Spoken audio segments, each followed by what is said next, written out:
Number 3. Steve Lubetkin.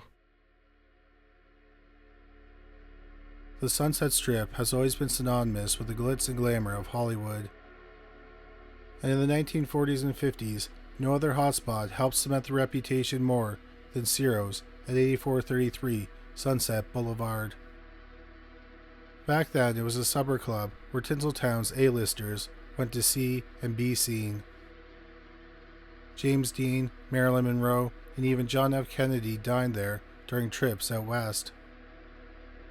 But everyone turned a blind eye to the fact that the club was often used as the base of operations by gangster Mickey Cohen. While stars partied in the dining area, it said that Cohen performed mob hits in the basement and offered illegal abortion services upstairs. Cohen eventually got his due. He spent the 1960s in Alcatraz for tax evasion. And during that decade, as supper clubs fell out of fashion, Ciro's fell into disrepair. Until it was sold to comedian Sammy Short in 1972. Sammy and his wife Mitzi turned Ciro's into a 2-drink minimum club where budding stand-up comedians could hone their material.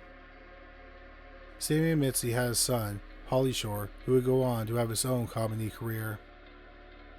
They renamed Ciro's the Comedy Store. Countless soon-to-be famous comedians got their start at the store.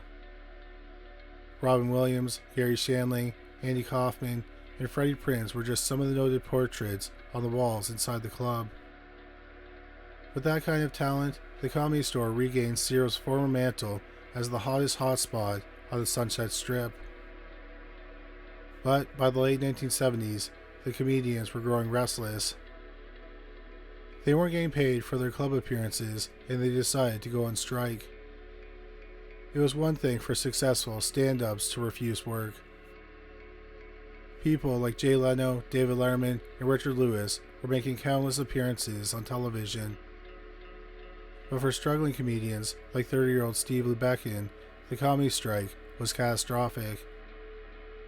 Despondent over his lack of career success and resentful over having been blackballed for his participation in the strike, on June 1st, 1979, Lubetkin took the elevator up all 14 floors of the Continental Hyatt House Hotel next door to the Comedy Store, and he threw himself off the roof.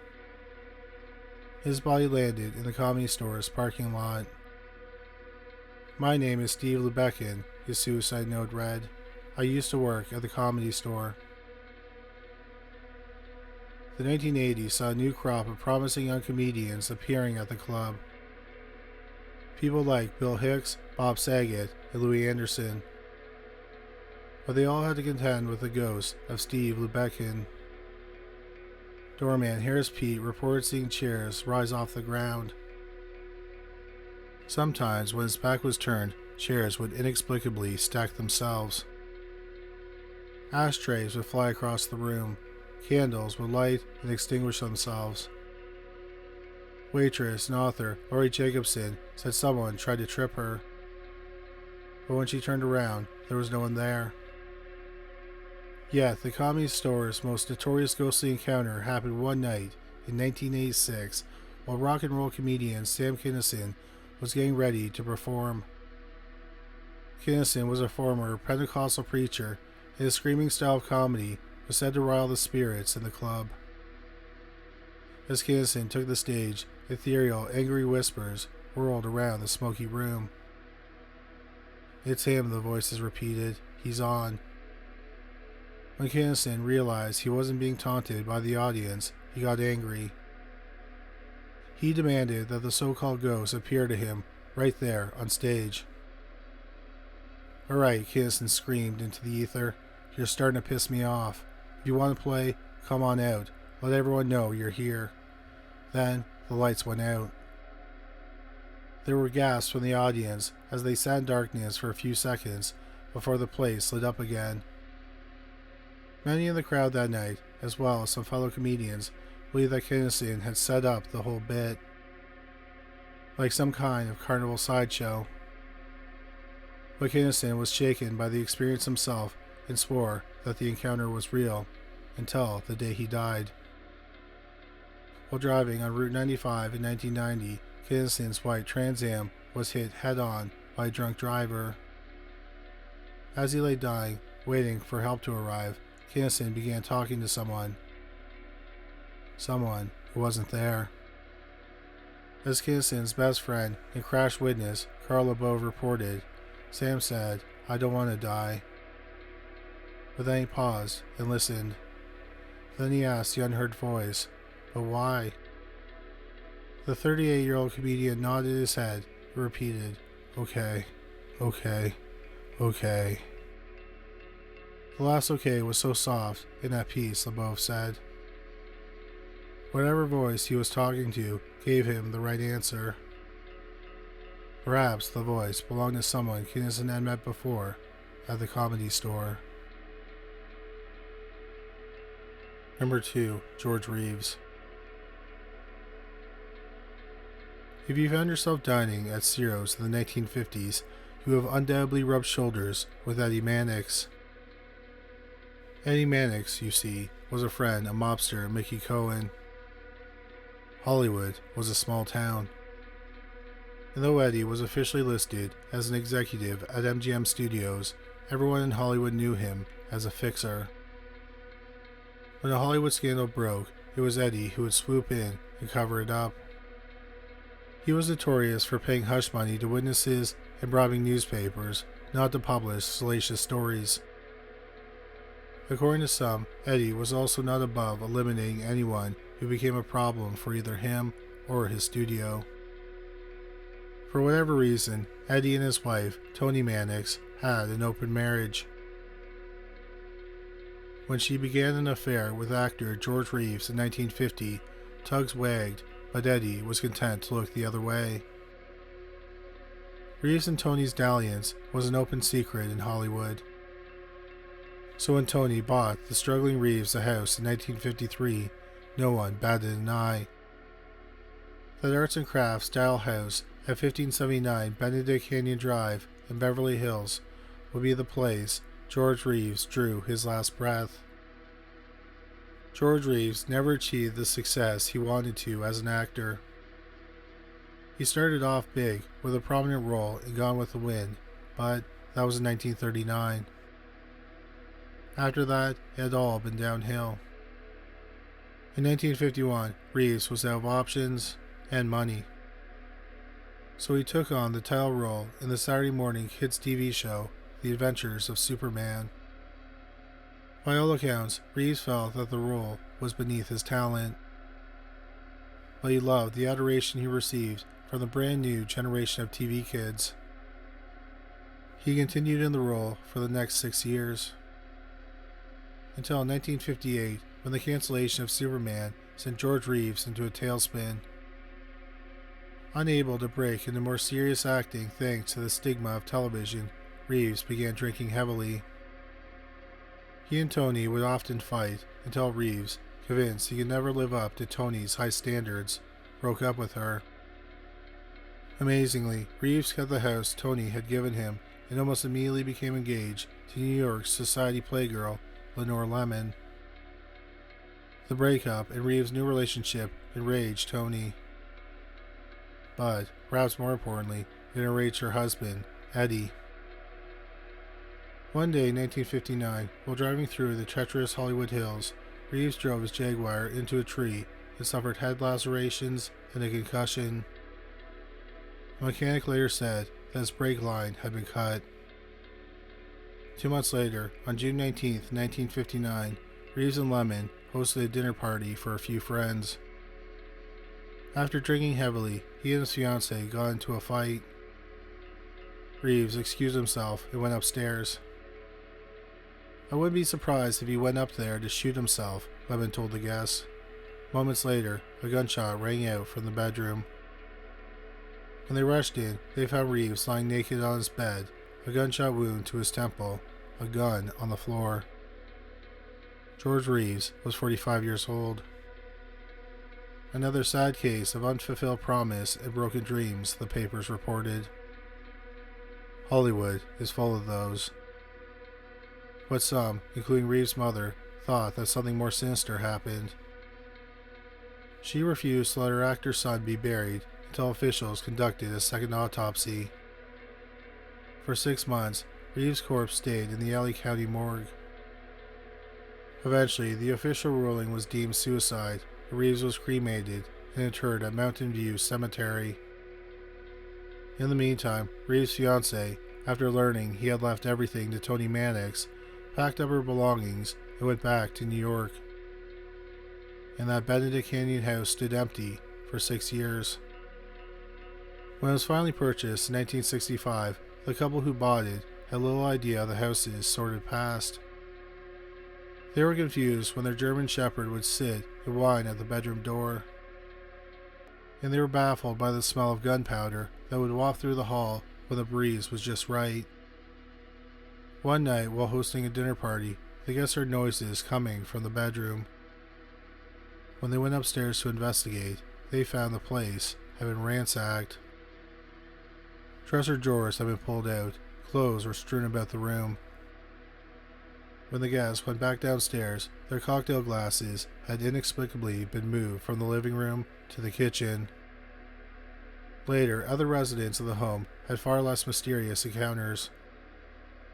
They straight up saw the ghost of George Reeves on numerous occasions.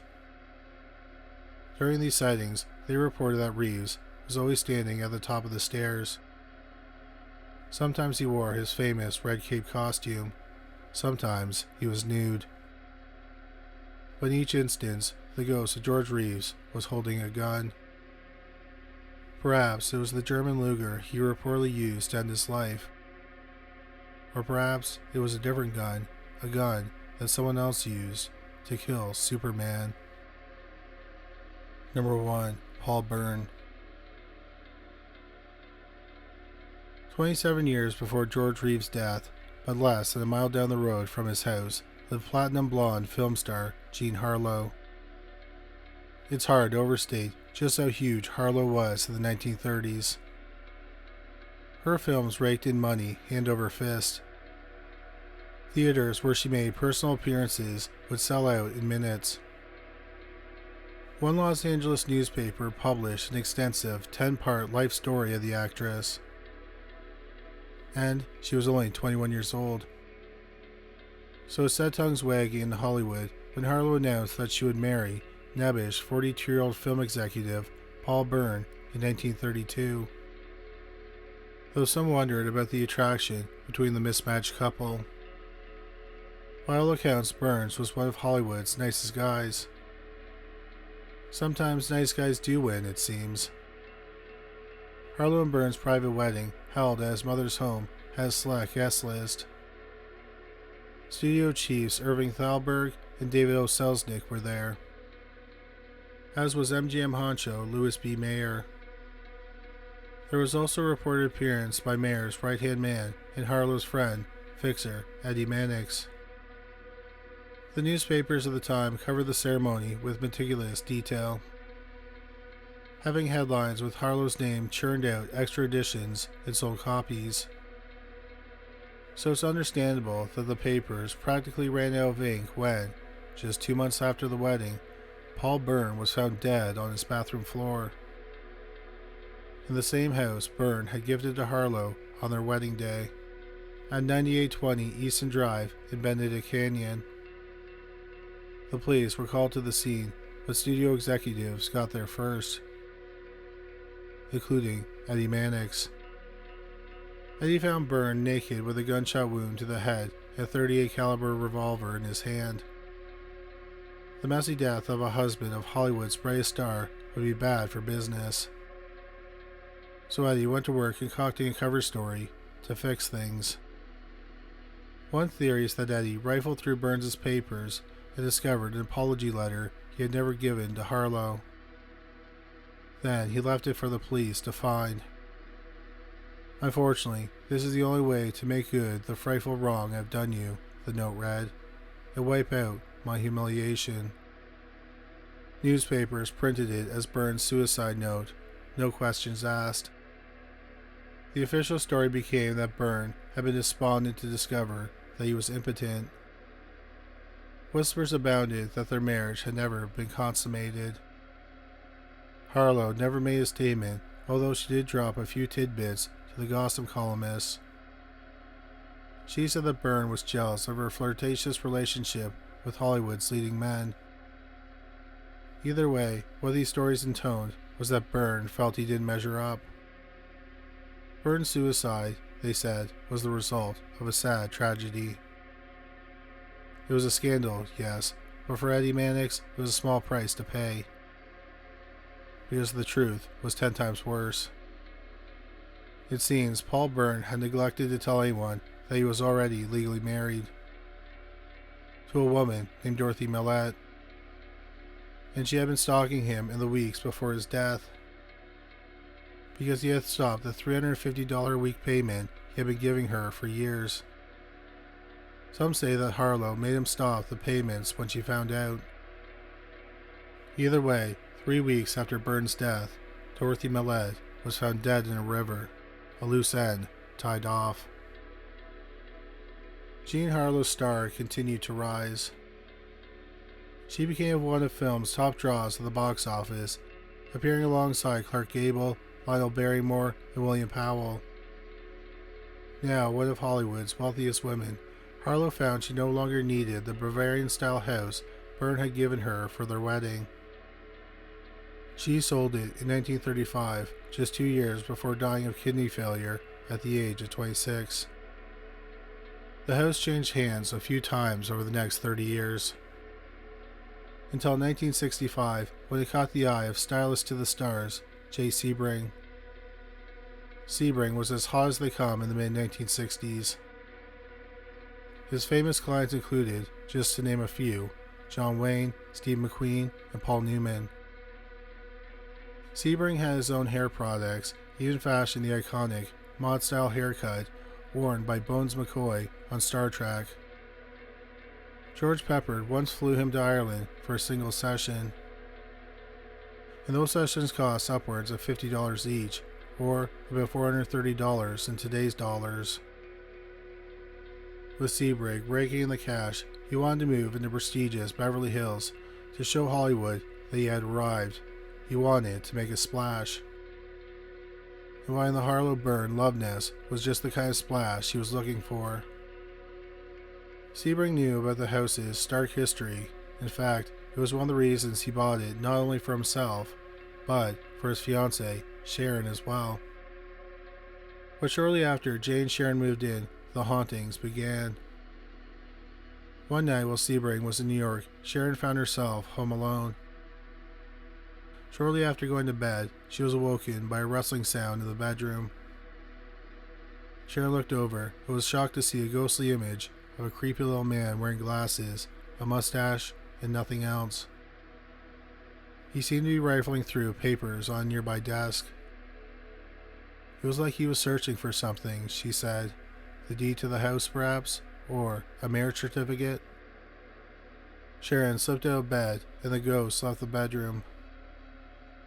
Once in the hallway, she ran for the staircase, but stopped in horror when she saw, at the bottom of the stairs, a woman, tied to the banister, her blonde hair covering her face.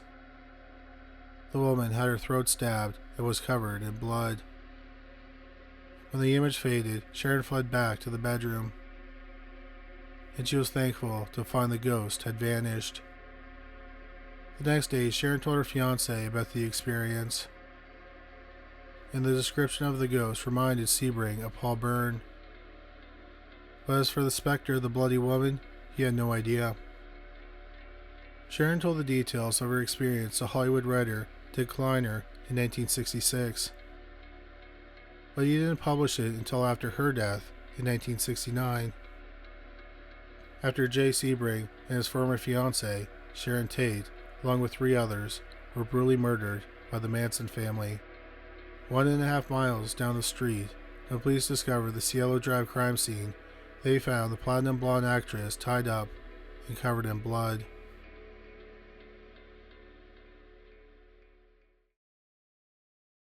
Thank you so much for watching this video. We hope you found it interesting. If you did find it interesting, please make sure you subscribe.